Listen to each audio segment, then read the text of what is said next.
Hi, my name is Andy Schmuckler. I want to talk about a question that I feel like I made a little progress with. I've been wrestling with, which is why is it that we evolved to be animals that laugh? When we evolve to be something, I think we can reasonably infer that having being that way or having that capacity or whatever was made our ancestors more likely to survive to get their DNA into the future. I mean, if it weren't, it wouldn't be there. Um, a selection process selects for what's able to get its DNA into the future, and if people have capacity X uh, uh, emerge out of the evolutionary past, uh, it must be that the ability to whatever was associated with greater chance of survival. And I've applied that to a variety of interesting dimensions of what I call our experiential tendencies. Um, I feel like I can basically show that we can get to the whole moral dimension that way in terms of uh, uh, the experiential dimension. That we are born with an inborn system that values things in terms of better and worse, because that way of responding to our experience was associated with greater likelihood of survival. So we are motivated not to drop a rock on our foot, and we are motivated to get our DNA into the future if there's a good opportunity to create an offspring, and all millions of other things. So it's there for a reason. And better and worse correlates with life versus death, because that's how the system always works. It always chooses what is good at living into the future over what is not. And I did that with respect to value, and I also did it. I've done it, and we'll do it some more with respect to the capacity for spiritually transformative experience, which is, I think, demonstrably spread throughout the human genome or whatever, and therefore must have been had a served a life-serving purpose, or the ancestors who had that capacity wouldn't have managed to generate a future of our species that had that capacity fairly widespread. And I've done it with a couple other things. It's been a very rich vein for me to think about. Like what are our inborn experiential tendencies? Things that, I admit, we're all not, we differ one from a person from another. There's individuality and there's different cultures and we get shaped different. But I think it's quite obvious that there is a general shape of a system of experiential tendencies that is general in the species. I mean, it may be need a lot of culture to entirely flesh it out, but it is not. There are a lot of ways that being a human being, being born into a human society, you are certain things. You're going to tend to feel certain ways. You're going to tend to experience things in certain ways, and culture can make a different version of that. So one thing that there have been two areas that I've wrestled with that are human universals, and I'm thinking, well, why would that have been selected for? I mean, what was survival enhancing, life serving about the two things? One was music. Uh, I mean, wherever there are human beings, there's music. I'm pretty sure I know that. I mean, I heard it from, and to me that means, well, those who are musical were more likely to survive than those who weren't. Over countless generations, it emerged. It emerged because you're more likely to get your DNA into the future. Okay. But why? I still don't, I've got a few things to say. I have a friend who's big on biology and also big on music, and I called him. He said he's been wrestling with this too. He doesn't have an answer that satisfies. Okay. The second thing that I've thought, well, how does this help?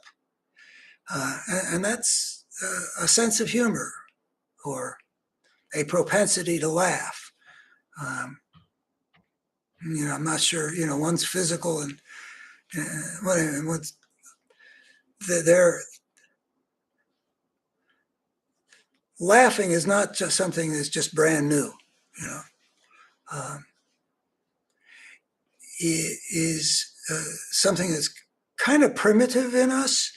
I think we would go back before we would feel like we were with recognizably human beings. I mean, the chimpanzees, it doesn't seem like it's altogether foreign to them, from what I can see. And I remember I read a piece about in Psychoanalytic Quarterly when I was back in the late '60s. I was fresh out of college, and it made a very interesting argument that there's a correlation between our doing something that shows our teeth and whether it's contagious or not.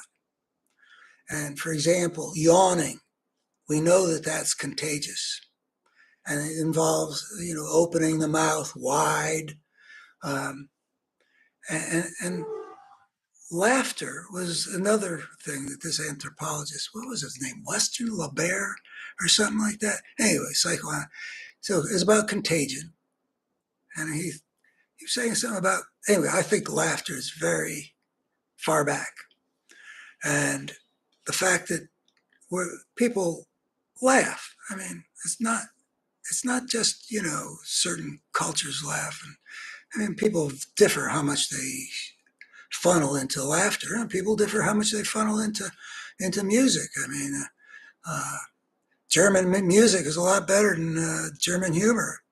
Um, looking back through history. Uh,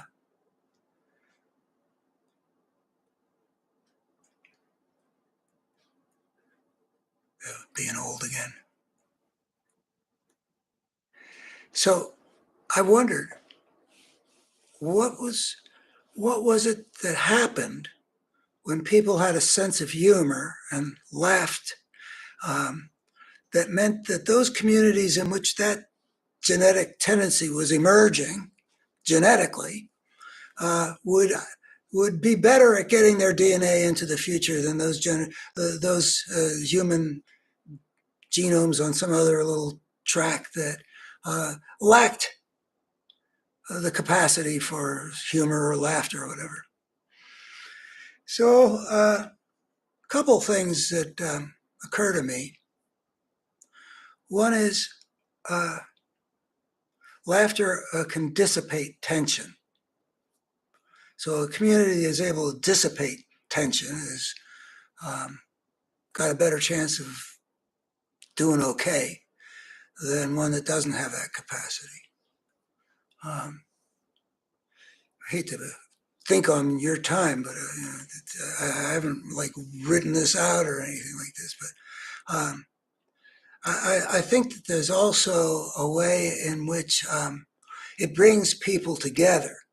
Um, it creates a positive bond. Not all laughter is the same, and I don't have a taxonomy, but there's cruel laughter too. But if you're a politician, you go out there, the first thing you want to do is you want to get the crowd to laugh with you, and then there's going to be an openness, and you can feel that at a dinner table, and people get on together, and the laughter runs around the room, and the group is laughing together, whether aided by alcohol or not. It is a wonderful bonding experience, and I think that the drinking buddies is, sort of epitomizes what social cohesion might be able to be built on. So there's laughter in that sense. And then I'll just say that there's one other thing that I think may be advantageous. I was discussing this apropos of Jewish humor, um, in which the humor takes what the sort of the assumptions of the larger culture, the structure of the larger culture, for example, logic in Jewish culture, and it turns it on its head. It's a kind of critique.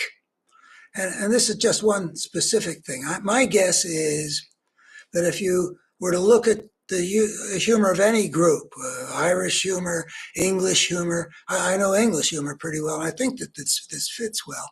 The humor is a vehicle for the community to critique its structures, whether they be structures of thinking or structures of society.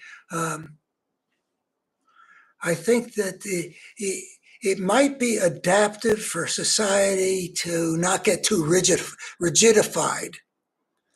It's going to have its worldview, and but that shouldn't be made into a hardened dogma.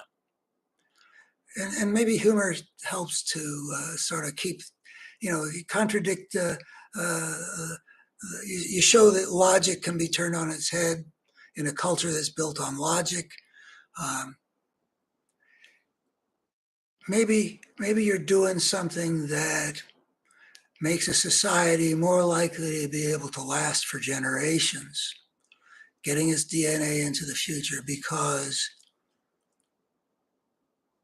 maybe it keeps asking some questions about what reality is rather than getting emptied of genuine insight because they've rigidified into dogma. I don't know. It's speculation on my part, but I do think that humor can play a constructive role in helping a society function well. And I'm not sure what all those ways might be, but I no longer feel completely puzzled about how come it is that wherever you look at human beings in society, whether it be a hunting-gathering band or a bunch of Plains Indians or um, British vaudeville or whatever, you're going to find that humor is a big part of their social life, um, and it is a reflection of our nature, and it is a place where we can look for greater growth and understanding if we make proper use of it. Like that joke where the guy imitates the high status people who declared when they repented to God, I am nothing. And then this guy of low status says, I am nothing. And one high status guy leans over to the other status guy and says, look who thinks he's nothing. So that kind of brokenness in a culture can be highlighted in a way that connects with us because we have a sense of humor that allows us to take it in and to have a realization about the reality, what kind of phony humility we might find in the and the importance of the real thing. So it's a prophetic dimension that I think that can be conveyed through the dimension of humor, where the good is able to gain ground on the evil. And good is what's basically what helps life to thrive. That's how I define it. That and to survive into the long haul. That's the way good is. And if humor can do that, if humor can help us create a world where we can thrive and survive into the future, that's the name of the game. I mean, the central challenge we face, actually, and we can see it becoming visible now, is can we get our act together well enough, soon enough, to survive for the long haul? Or is the human story going to culminate in self-destruction? Maybe humor can play some good role in that. It's a pretty complex problem. But if humor can help us understand the truth of our situation, I'm all for it. But besides, it is so much fun to laugh with friends. And my fondest moments in family involves good-natured, uproarious laughter. So, yeah, I like to play. And I'm a little compulsive about it in a social situation. I'm usually playing with words, and some of them are more successful than others. But I love it when a group of people can play together. Uh, and humor is one of the most fun games I've ever encountered. Thank you. Bye bye.